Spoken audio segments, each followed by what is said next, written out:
Hi, as most of you have absolutely no idea, my name's Chloe, and I want to talk mostly to myself in this moment. Excuse the nails, I don't even know. I want to talk mostly to myself about what I have learned in the past year of my life, or more than a year even, but specifically this last year, about mental health and about specifically anxiety and kind of how the mind plays tricks on us, or how my mind specifically likes to play tricks on me. So obviously I'm talking to myself here, I already know this, but since I was 17 I've suffered from anorexia nervosa, and since long before that I suffered with anxiety that kind of remained just really under wraps, at least I thought so, until it reared its ugly head in my face around the same time that I developed anorexia. And since then it's been kind of just this crazy up and down battle of attempting to figure out what the heck is going on inside my mind, and having really no clue for the most part, and having no idea why I would go from these like incredibly high highs, and I mean highs, like super freaking happy, to just the most incredibly devastating lows. And it could be from a day-to-day basis to an hourly basis to a weekly basis, and it was just so hard to keep up with just because of how unpredictable my mind could be. And I don't think I know that I'm not alone in this. I know that this is something that a lot of people around, late teens and early adults must deal with, this complete confusion about what on earth is actually going on inside their head, especially if they're dealing with anxious thoughts. So that was a very long intro, and I apologize, but I do want to just talk for a moment about what those thoughts feel like. Just a few things. What those thoughts feel like, what those thoughts actually mean, at least in my interpretation over the time that I've been working on myself, what you can do about those thoughts, like some techniques, and perhaps if someone's watching this who doesn't really experience these thoughts in the same way, how you can support someone that you care for, or just anyone who might need your support as an anxious individual. So let's go. The first one is, what are these thoughts and what do they feel like? And I guess I can only really go on my own personal experience, really, but when everyone describes anxiety, it's like a fear of what might happen, constantly thinking ahead, thinking in the future, and usually bad scenarios that could happen in the future. And I think what people don't really understand, maybe who don't have anxiety, and even me in my less anxious periods, what I didn't understand about those thoughts is that they are just so incredibly intrusive and so convincing, to the point where you are absolutely and 100%, you don't even have to think about whether or not they're true, because it's just, they are. It's apparent and they are true. This is the case, which is crazy because some of these thoughts are just so incredibly irrational and oftentimes delusional. And I think that's something that's really important to note, is that anxious thoughts are not true for the most part. A lot of the time they come from previous experiences that lead you to believe so incredibly strongly that they cannot be anything but the truth, because of those previous experiences that may have hurt you and made you feel that this is something that is going to happen again because it has happened in the past, or because these anxious thoughts are a way to prevent the same thing from happening again in the future. So an example of this being maybe a friend, a really close friend, you guys have always gone on really well, betrays you. And then whenever in the future you create strong friendships, either with this same person or with someone else in the future, you have a really hard time learning to be yourself around people, or learning to trust them with information about you, or constantly on edge and worrying about what they might do if they had that information. So, okay, first of all, I just described trust issues as well, which I definitely don't have any problems with. Not at all, but that essentially is a coping mechanism of making sure you don't get hurt again. The only problem is that it doesn't freaking work. And I think most people know why. You can't change what another person is going to do to you. You cannot, well, you can try, but at the end of the day, if someone's gonna fuck you over, they're gonna do it. So the only thing you can really do is just accept that that might happen, and accept also that it might not. And that sense of uncertainty is something that I personally find so terrifying. And so those anxious thoughts are there just because maybe in some way they make you feel like you can control that uncertainty, and you can make it a certain thing that if I do these certain things, it's not going to happen again. It's not true. That is not true. And for the most part, actually, the anxious thoughts are just going to drive someone to screw you over faster, because a lot of the time anxiety overwhelms people, not just the person that has anxiety. And that sucks for a person with anxiety. It really does, hearing other people be so overwhelmed and confused by what you're going through, because all you need is someone to just be like, but unfortunately that's not the way it is. That's not the way it works, and it is our own individual responsibility as anxious people to deal with our anxious thoughts and our anxious behaviors and our kind of delusional behaviors. So, what do they actually feel like physically in the body?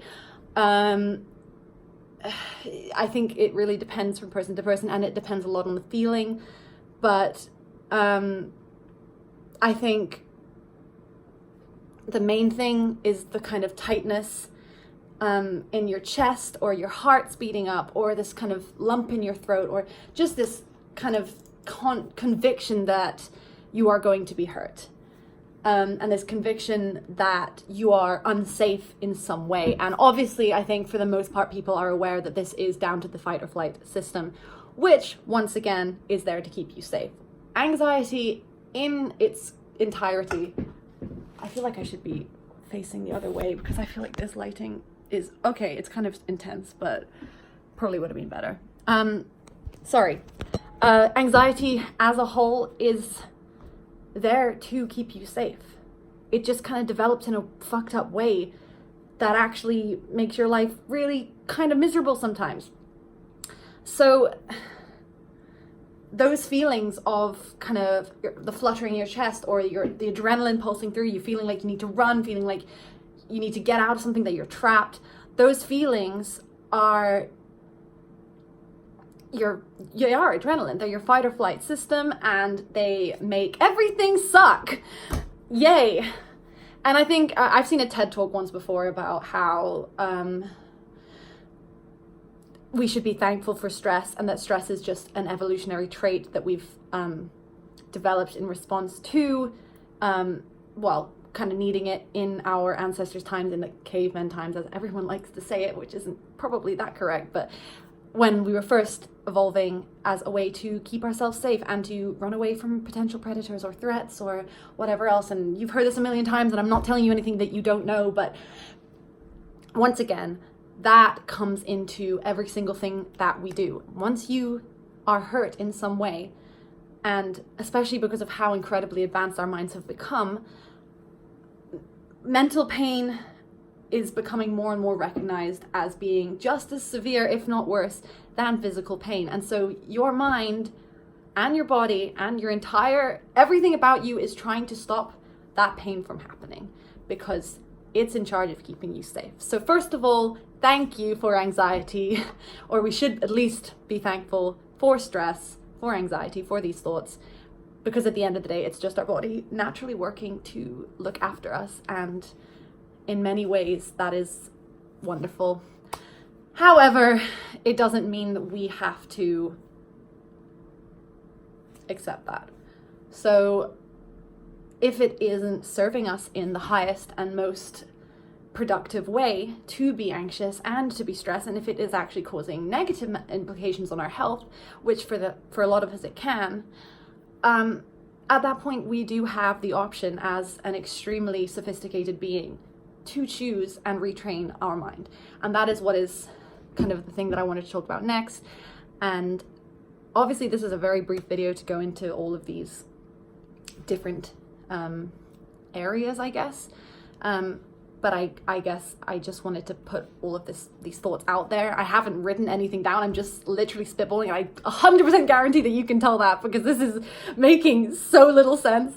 But bear with me, and I apologize if this is annoying the crap out of you. Just turn it off. Honestly, it's fine. I won't be offended, and I won't probably know.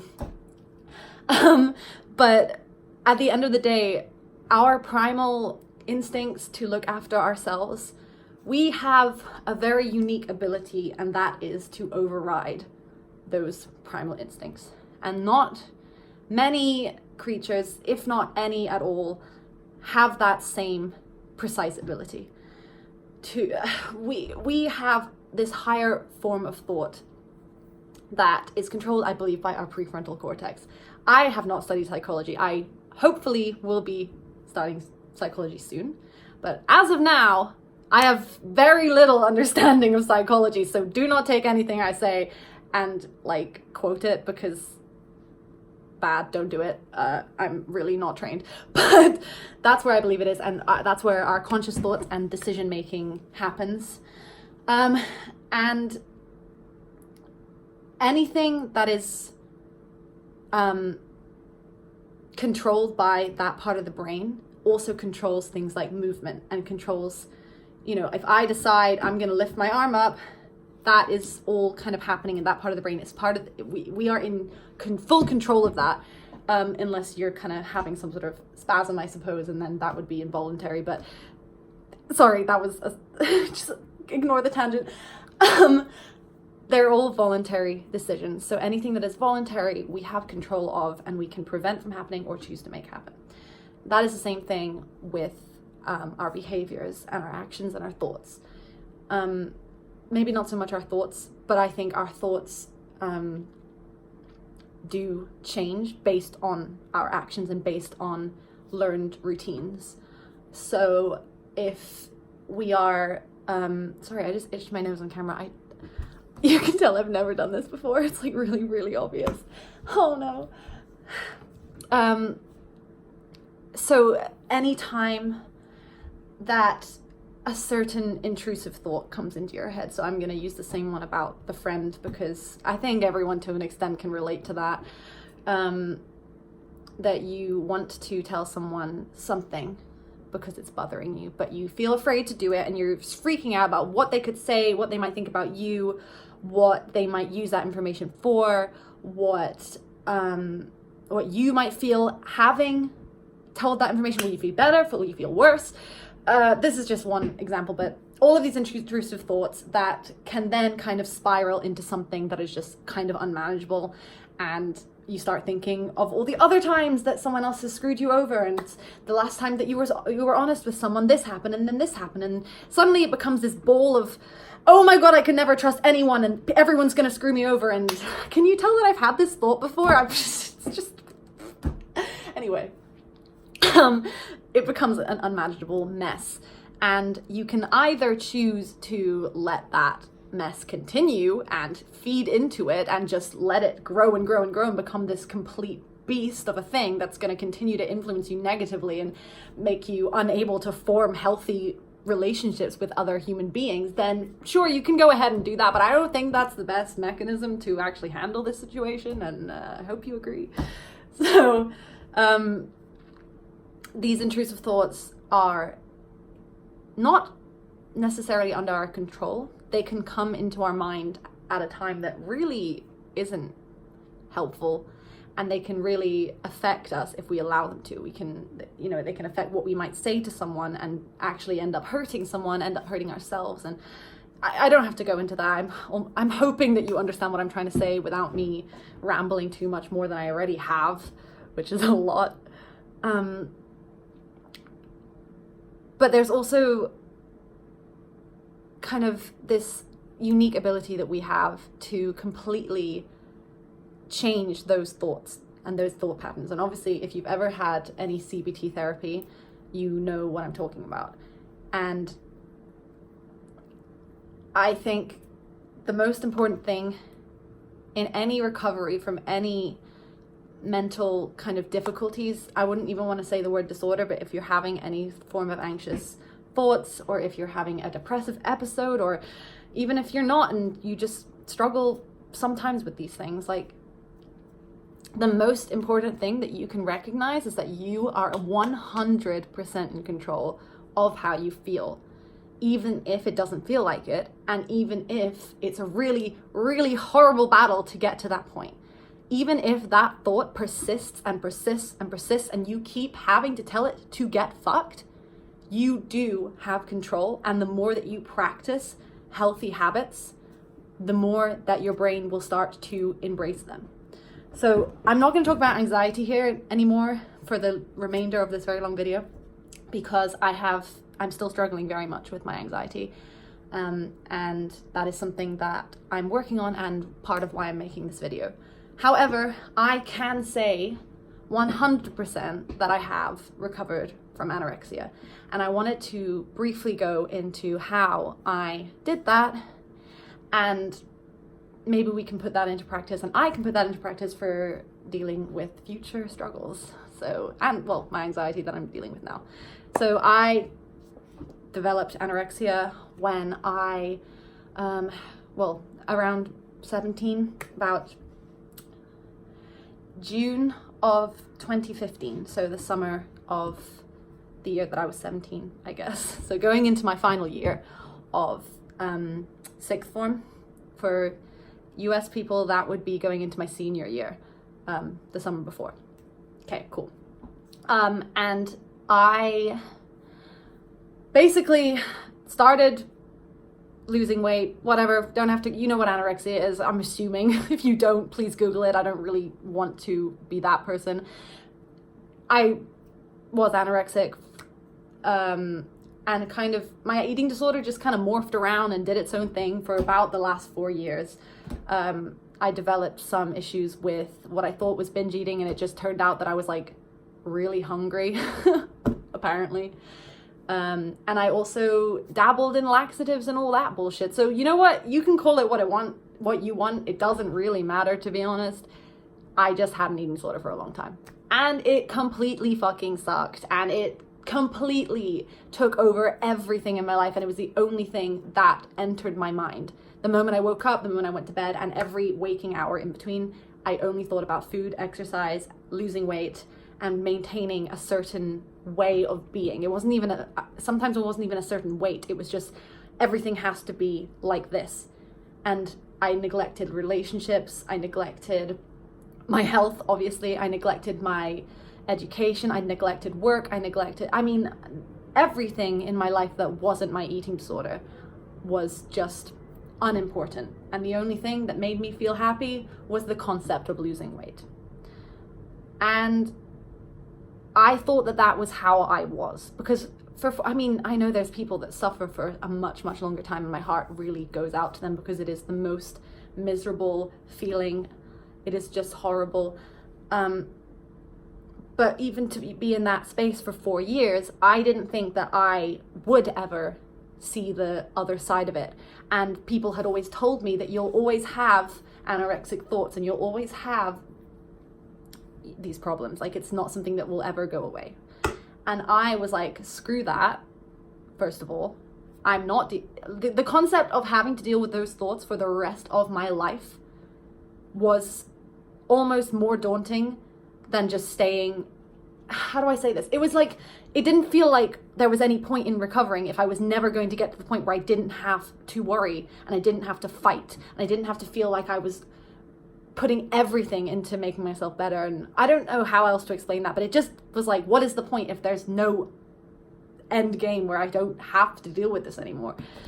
But I can say 100% that I have achieved that, and I have accomplished that, and I genuinely do not get those thoughts anymore. And it felt for the longest time during my recovery that that wasn't the case, and that what everyone was saying was true. And at that point I was ready to embrace, I'm gonna just maintain myself and go against my thoughts, and that's all I'm gonna do. And I'm probably gonna have to do that for the rest of my life, but sure, all right, I'll do it, because I know that that's what I have to do.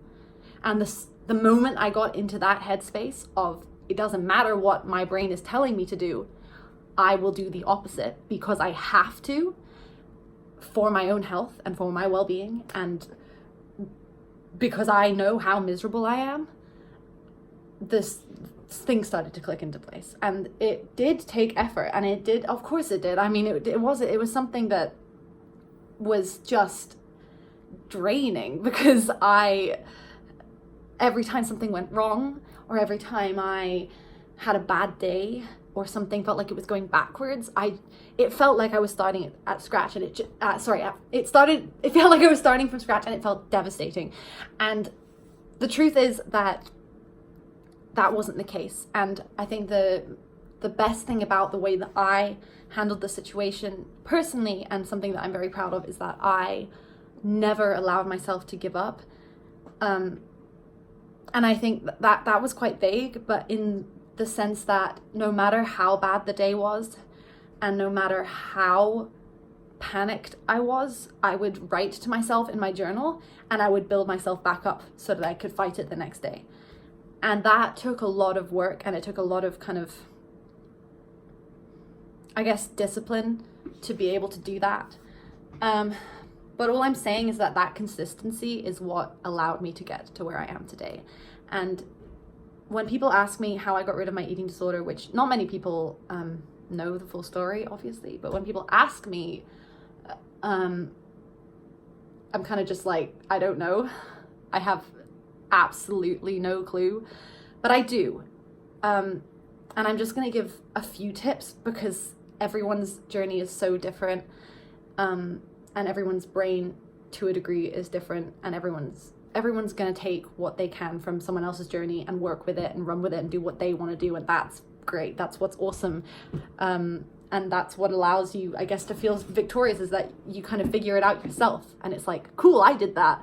So without further ado, because I've talked for 22 minutes, and hopefully we can apply this to anxiety and depression, and you know what I mean. So I practiced opposite action.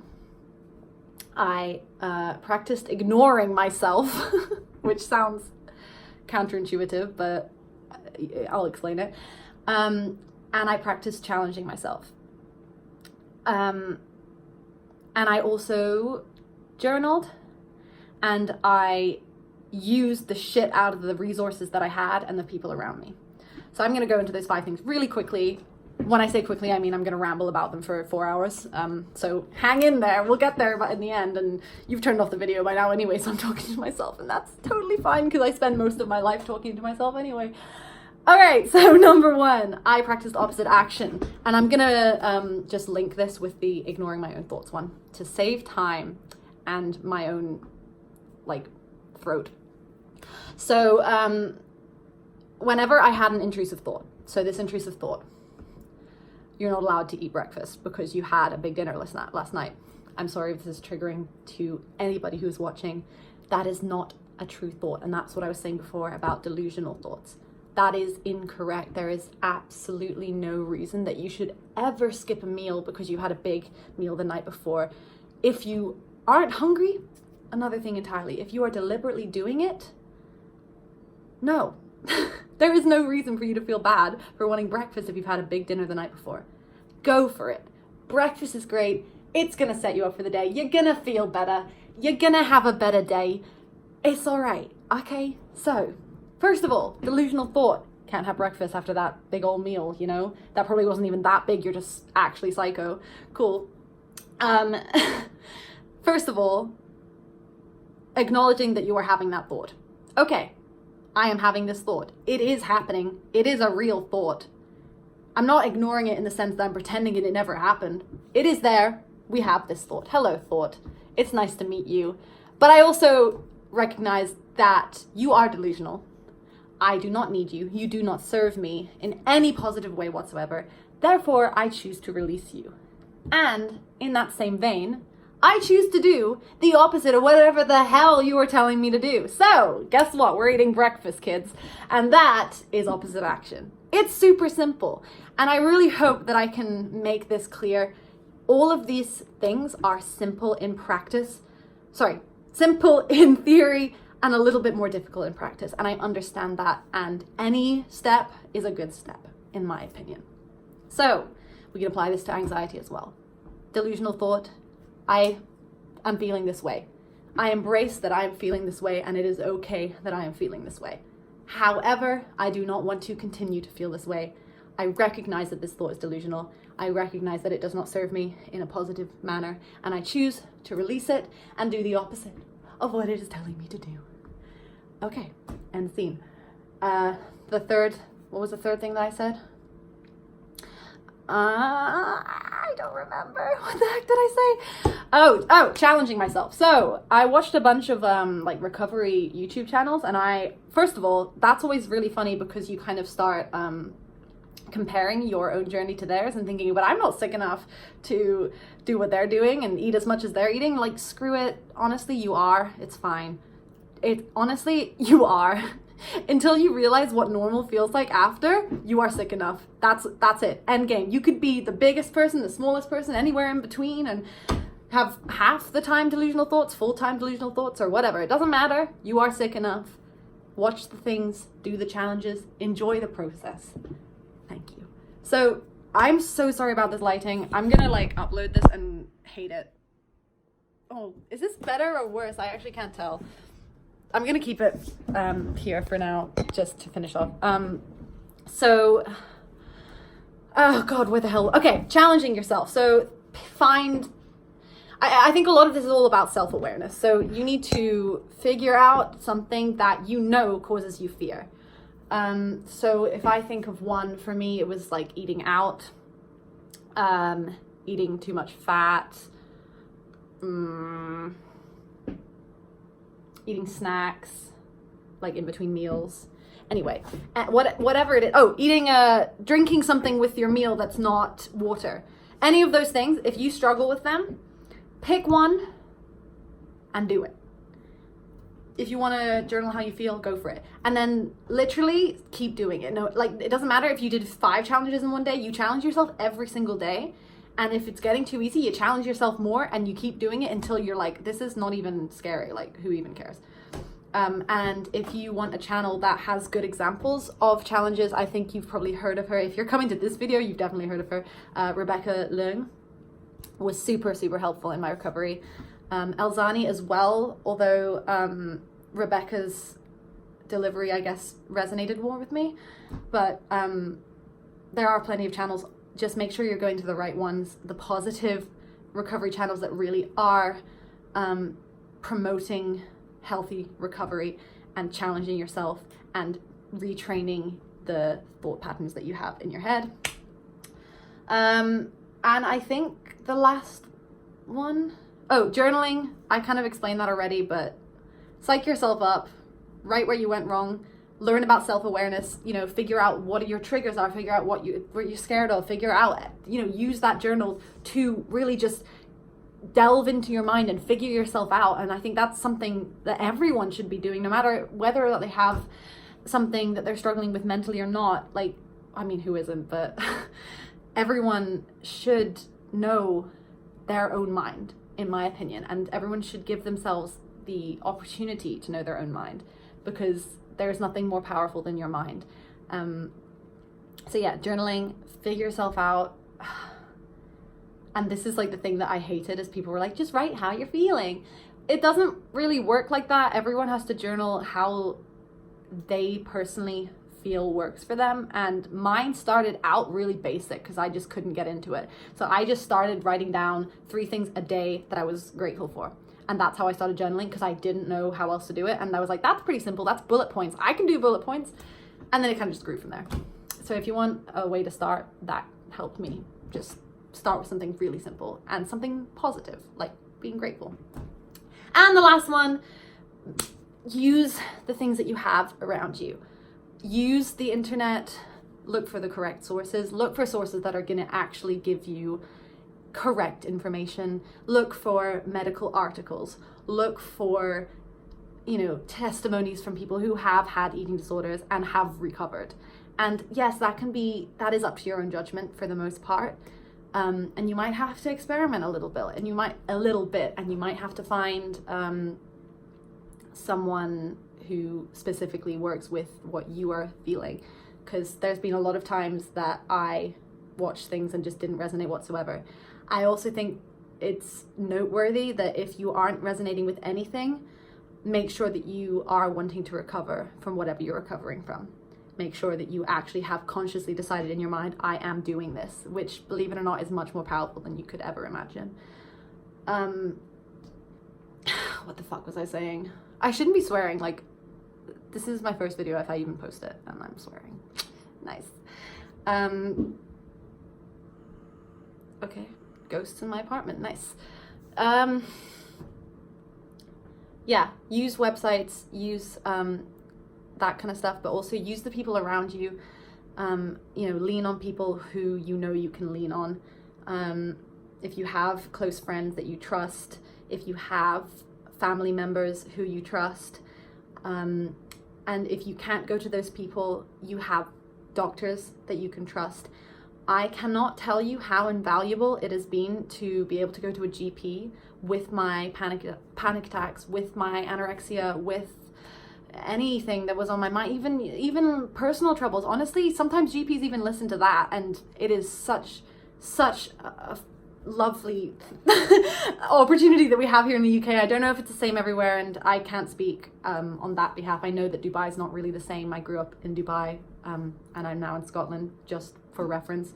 But I know that the UK has a wonderful NHS system, at least for me, coming from Dubai. It feels like a freaking godsend, so use that shit. I got transferred to an eating disorder clinic. I wasn't like an inpatient or anything. I was never really at that point, thank goodness, and I'm forever grateful for that, or thankful for that. But I was an outpatient? But basically, yeah, at an eating disorder clinic, and at that point, oh my god, this lighting. At that point, I had already decided to recover, and that really helped. But yes, use the information that is available, use the support that is available, and never shy away from getting that support. And you've heard that a million times before, but I'm gonna tell you again, and you're gonna listen to me. Probably not, but you should, because like I did it. Anyway, I'm gonna finish this off now by saying that